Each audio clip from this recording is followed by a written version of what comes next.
আসন্ন পবিত্র ঈদুল আজহা অতি সন্নিকটে। মুসলিমদের যে উৎসব, ঈদের উৎসব, সেটা ঈদ উল ফিতর আর ঈদ উল আজহা। ঈদ উল আজহা উপলক্ষে আমি দেশবাসী এবং যারা বিদেশে আছেন সবাইকে এবং বিশেষ করে চট্টগ্রাম জেলা আইনজীবী সমিতির সকল সদস্যের প্রতি আমি আগাম ঈদ উল আজহার শুভেচ্ছা জানাচ্ছি। ঈদ উল আজহা উপলক্ষে একটি বিষয় সেটা সবার উদ্দেশ্যে বলতে চাই, ঈদের আজহা সেটা আনন্দটা যাতে আমাদের আশেপাশে যারা আছে তাদের সাথে ভাগ বাটোয়ারা করি।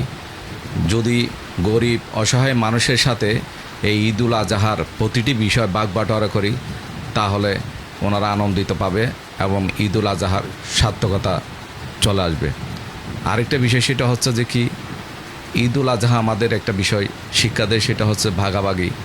আমরা ভেদাভেদ ভুলে গিয়ে, আমাদের সাথে বিরোধ ভুলে গিয়ে, একের সাথে আরেকজনের বিরোধ ভুলে গিয়ে আমরা ঈদ উল আজহার দিন সব আনন্দ ভাগাভাগি করব, এলাকার অসহায় মানুষের পাশে দাঁড়াবো।